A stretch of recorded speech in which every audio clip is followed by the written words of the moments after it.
The valley was once vibrant, alive. Now a shadow cloaked it, a creeping blight born from an ancient curse. The air hung heavy, thick with despair. The villagers lived in fear, their faces drawn and pale. They spoke in hushed tones of the darkness that had fallen upon them. Their crops withered, their children fell ill. Hope itself seemed lost. At the edge of the village, a young boy named Kalen watched. His heart ached with a sorrow too deep for words.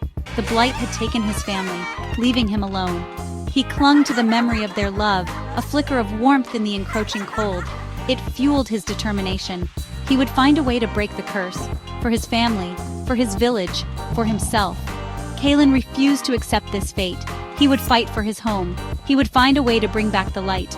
The whispers of the wind called to him, urging him forward.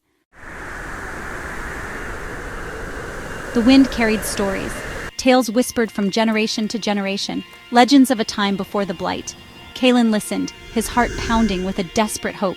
One legend spoke of a hidden realm, a place of ancient magic. It told of a shadow king, consumed by darkness, who had cursed the valley. It spoke of a way to break the curse, a perilous journey, a hidden realm, a sacrifice of great power. Kalen knew what he had to do. He would find this hidden realm. He would confront the Shadow King. He held on to his parents' last gift to him, a wooden charm, its surface etched with strange markings. It felt warm in his hand, a beacon in the encroaching darkness. It pulsed with a faint light, guiding him towards the mountains, where the peaks clawed at the sky, shrouded in mist and shadow. That's where his journey began.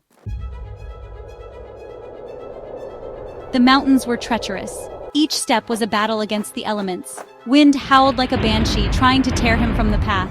Rain lashed at him, icy and relentless. But Kalen pressed on, fueled by grief and determination. The charm pulsed brighter with each step closer he came to the hidden realm. It led him through winding canyons and over treacherous ridges. It guided him towards a hidden cave, its entrance veiled by a curtain of cascading water. He could feel the presence of magic here, ancient and raw. The air crackled with energy. The sound of rushing water filled his ears. He knew he was close. This was the entrance to the hidden realm. This was where the path truly began. Section 4, Into the Forbidden Mountains. The cave was dark, echoing with the drip of water. Fear gnawed at Kalen's courage, but he pushed forward, deeper into the mountain's heart. The air grew heavy, thick with the scent of moss and damp earth. An ethereal glow emanated from the charm in his hand, cutting through the oppressive darkness. The walls were alive with glowing runes, their light illuminating strange and fantastical creatures etched into the stone. Creatures of myth and legend. They seemed to writhe and dance in the flickering light. A sense of wonder warred with his fear. He was walking in the footsteps of legends. He had to prove himself worthy. He had to be strong. The fate of the valley rested on his shoulders. The weight of responsibility was immense, but he refused to falter. He would not let his fear consume him. Section 5, The Language of the Earth. The runes pulsed with a life of their own. They spoke to him in a language he felt deep within his soul. They told stories of the valley's past, of its beauty, its light, its life, of the Shadow King's envy and his descent into darkness. They spoke of the curse, a malevolent shroud cast upon the land. Kalen studied the runes, his fingers tracing their intricate patterns. He had to understand. He had to find the key to breaking the curse. The runes held the answer. He could feel it. As he delved deeper into their secrets, he felt a growing power within himself, a connection to something ancient and powerful. The runes were a part of him now, a part of his quest. He would use their knowledge to defeat the Shadow King. He would reclaim his home from the darkness. He would honor his family's memory. Section 6, The Shadow King's Game. The cave opened into a vast cavern, its ceiling lost in shadow. In the center, perched on a throne of obsidian, sat the Shadow King. His eyes burned with a cold, malevolent light. He spoke, his voice a chilling whisper that seemed to slither through the air. He spoke of Kalen's journey, his losses, his hopes. He offered him a choice. Join him, embrace the darkness, and forget the pain of the past, or defy him and face the consequences. Kalen felt the weight of the Shadow King's power pressing down on him. The air crackled with dark energy, threatening to consume him. Kalen knew the Shadow King was trying to tempt him, to break his spirit. But Kalen would not be swayed. He had come too far. He had sacrificed too much. He would not let the darkness win. Section 7. A sacrifice for redemption.